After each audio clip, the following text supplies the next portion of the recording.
ସାଗର ମୁଁ ତତେ କହିଲି ଇଏ ଆଉ ଏଠି ରହିତେ କାହିଁକି ରହିପାରିବନି? ମୁଁ ମନା କରୁଛି ରହିପାରିବନି। ମୁଁ ବା କହୁଛି ରହିବ। କଣ ତ ଇଚ୍ଛା ରେ? ନା ବାପା, ଈଶ୍ୱରଙ୍କ ଇଚ୍ଛା। ଈଶ୍ୱର ବାପା ଓ ତମେ ଆଉ କିଛି ଦିନ ପରେ ଜେଜେ ଜେଜେ ଡାକ ଶୁଣ।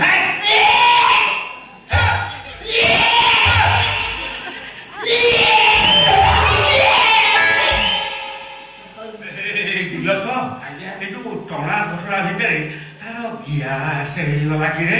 ନା ନା ନା ନା ନା ନା ଶୁଣା ଏ ବାନ୍ତି ସେ ବାନ୍ତି ନୁହଁ, ଇଏ ଈଶ୍ୱରଙ୍କ ବାନ୍ତି।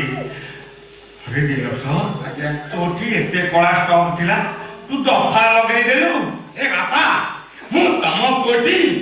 ଏ କଥାରେ ପରା ଅଛି, ଯାହା ବାପା ଚଢେ ଘୋଡା, ତା ପୁଅ ଥୋଡା ଥୋଡା। ମାନେ ଦେଖ ଥୋଡା ଥୋଡା, ଏଇ କଥାଟାକୁ ମନେ ରଖିଛୁ ନାଇଁ?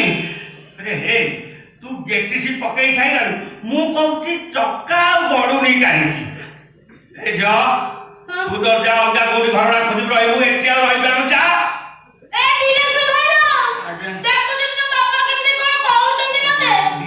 ଭାଇ ସିଏ କଣ କହିବ? ସିଏ କଣ କହିବ? ହେ, ତୁ ବାପାରେ ନର୍ସ ଚାକିରି କରୁଛୁ। ଏ ଯୋଉ ପେଟରେ ପିଲା ରହିବା, ପେଟରୁ ପିଲା ଖଲାସ ହବା, ଏ ଦିଟା ଯାକ କାଇଦାର ତତେ ଭଲ ଭାବରେ ଜଣାଥିବ। ସବୁ ମାଲୁମ ଅଛି ଟି? ତାହେଲେ ଯା, ଖଲାସ କରିଦେ, ଝାଡି ଯୋଡେଇ ଅଲଗା କୋଉଠି ଘର ଭଡ଼ା ନବୁ, ଯା। ବାପା କଣ ତମେ କଣ ଜାଣିନ? କୋଉ କଥା? ଏ ଭ୍ରୂଣ ହତ୍ୟା କରିବା ମହାପାପ। ବହୁତ କହିଲା ମହାପାପ।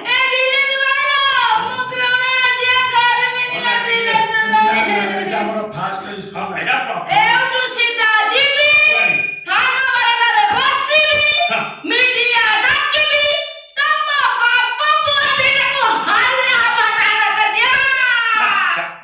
ତାହେଲେ ମନା ଲପକନୁ ଆସୁଛି। ଗୁଜୁରାତି ମୁଁ କିଛି ଶୁଣିନି।